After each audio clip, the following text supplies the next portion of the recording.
What's up guys, it's WW3. Hope you're having a great day today. Coming back at you with another week for the New Zealand playthrough. As you can see, our coalition is doing pretty good overall in the area that we're located in.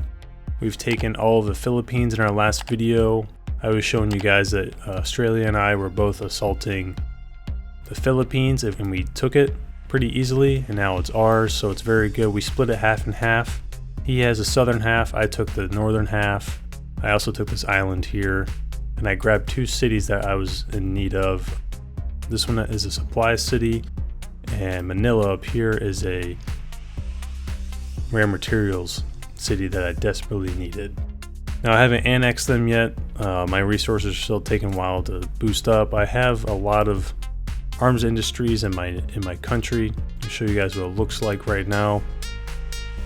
Again, New Zealand is more of a slow-going country. You have to be patient, as I said in the last video, but you want to keep upgrading this arms industry as much as you can. So starting up here, I have a level 5 arms industry. It's almost done. I have 7 more hours to go, so this will be ready today, and this will be leveled up all the way. And right now it's making about 1,700 per day of the rare materials, so that's pretty good. Here in this one I have a level 3 arms industry. My capital is a level 5. That's the first one I got to level 5 because it was supplies, and supplies is so important to have a lot of to make infantry and just a lot of other things like research. My electronics is a little lacking, pretty much my lowest producing resource. I mean, there's gasoline, but I don't really need to use it that much. I've been trying to get this arms industry up as much as I can, so I'm level 3 right now. Down here, I believe this is this is only a level 1. So that's why you see 30 per hour. I really haven't been needing to invest a lot in there, so I'll probably get that up to level 3. I don't think I'll go up all the way to 5. In my nation, I finally have stationed some SAMs that I needed. I just want to protect like this island because this is my most valuable island. It has my most valuable resources, my supplies, my components, and my rare materials. So I researched them, these SAMs here, and I've stationed them here, and I'm just slowly kind of producing them out and just wanted to station them just in case anyone kind of comes through my back door and wants to take me out. Now let's look overall at our attack plan. This is going very well, pretty cool stuff. So I already told you we took the Philippines. Indonesia, my ally, he is just spreading like crazy. He has declared war in China and just went all the way up. He's all the way up in Mongolia now. And up here, he's taking a lot of territory. This grayed out area actually belongs to in Korea, belongs to Japan. And for now, we are allies with him, but things will probably change once we get strong enough, and we are probably going to completely take him out. It's going to be a 3-pronged attack. He's got a lot of guys stationed in Vietnam. He's on our border there. Everything else, except for here, honestly, you could go through here, but there's not as many cities. But it's going to be a 3-pronged attack with all of us attacking him. It's going to take a lot of us because he's got a huge economy. So I'm expecting a pretty big fight from him. But that's for a later time and a later week. Right now we're focusing on India, and we as a team have smashed through this country pretty well. You can see all the smoke and everything. Indonesia has taken mainly the central and somewhat northern parts of this. I've focused and taken the southern part. That's what I assign myself to. I've taken Sri Lanka, pretty much finishing up that down here. There's only one city. It's a supply city, which is good because I need that. Taking Bangalore, and that's another supply city, so it's just going to boost it more. Can't annex it right now because I don't have the resources, but maybe one day we'll later in this game. But I've had infantry just floating through here. India's had pretty good fight against us. He went AI, but he left his country pretty well equipped. He had high-level motorized infantry all over the place. He had armored fighting vehicles, all sorts of things. So we got pretty torn up. I lost a few units fighting India, but I had these elite attack planes coming in. They honestly did a lot of damage. I can show you what they did. They have a 10. Now this is the lowest level, but if you have 3 of them together, that's 30 attack on infantry, 30 attack on armored. That's like really nice. And again, that's only the lowest level. And they've been kind of my bread and butter, just clearing out the way for my infantry when they can reach them, because we had to put an airstrip here to even get down here. And that's where I lost some guys. I didn't have any air support, so I was just kind of driving in and I got torn up. So big recommendation, this is just the way I play and like to protect my infantry, is to have air support going first, do a recon. Of course, try to make sure there's no army bases around, because that means that there could be some SAMs sitting around to take down your planes. But if there's not, put some planes out there, some air superiority fighters, do some recon before you send in your infantry and they get slaughtered, kind of like my guys.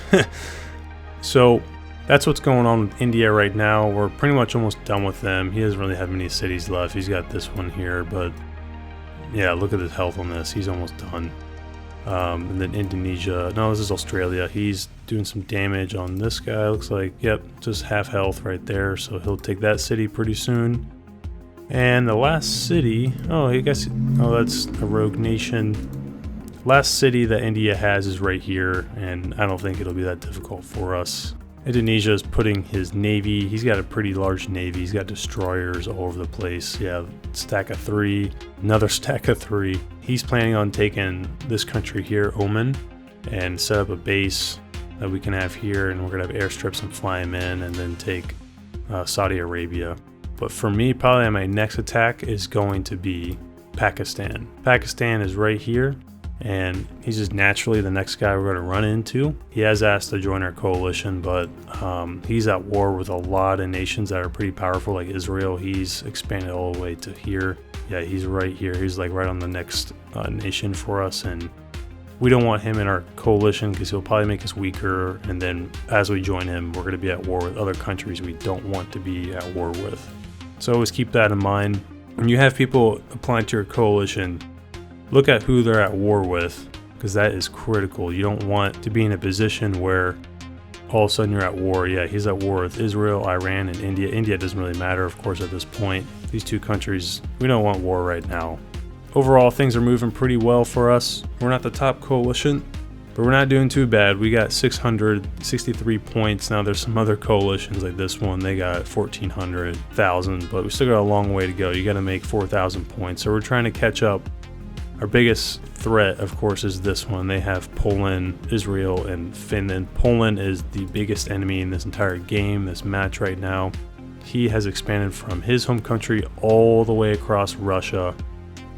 So we don't know what we're going to do with him yet, because we got to take care of Japan first. Hopefully, maybe Japan will fight him, and that would be really nice, because that could weaken Japan. We just come through his back door and take his lands. So that's what's going on, guys, with our strategy. And again, I highly recommend, if you're New Zealand, team up with Australia, Indonesia if you can, the Philippines if he wants to be allies, pretty much anyone up here, and you guys can just roll on through, get a good navy going. For me, the best economy that I think New Zealand can have is for components. I've been able to produce a lot of different Navy units, such as I have subs here. I got 2 stationed here as a safeguard against Japan. I've got destroyers stationed in different places. And then I have these naval recon heavy planes, which are good at detecting subs and also taking out surface vessels, but they're really good at detecting subs, and they can launch torpedoes at them. They also have a capacity, once you upgrade them more, they can carry 2 missiles, which is huge, and you can just slam 2 missiles into a country, and that's really nice. And they're also airborne, so you can get even closer and then launch them at a nation. In terms of my research, I've got my motorized infantry almost up to date. I'm a little behind, but I started researching the level 2 engine upgrade, and then I'm going to have this one. When you get to modern infantry, this is a game changer, because they launch mortars, which means they can attack at range, which is really nice, and you want that so they don't get hurt as much. I'm also upgrading my air spirit fighters to a level 3, and I want to keep upgrading him probably up to here, because I want to upgrade other things such as my destroyers. They're only level 1. I want to get them a little higher, at least to here. I want to get my subs a little stronger, because they have 20 hit points. I want to get them maybe up to here, possibly here, to launch more missiles. And then lastly, my naval infantry is the first time I've actually used them. I've liked them a lot, actually, going through this game, because they've been very useful in landing on places that don't have harbors, which is nice. I can kind of flank people. That's what I did here. in the south of India, there was no harbors down here except for Mumbai, and I didn't want to come through there. There's a ton of guys. I actually came through the bottom and worked my way up, and there wasn't as much resistance, and I really like that, and I'm probably going to use that in Japan. Over here, when the time comes, I'm going to use naval units, infiltrate in places, here, cut off, take that, and then of course I'm going to have main assault forces on the cities, but I like these naval assault. So let me show you the perks for the naval infantry. What I like about them is their attacking in cities and the suburbs is plus 50, and then their defense is plus 25. That's huge. Taking cities, of course, is huge in taking down an enemy in conflict of nations. That's why I really like them, and the more you upgrade them, the stronger they get in their attacks. Eventually you can use them as an airlift as well, which I really enjoy using.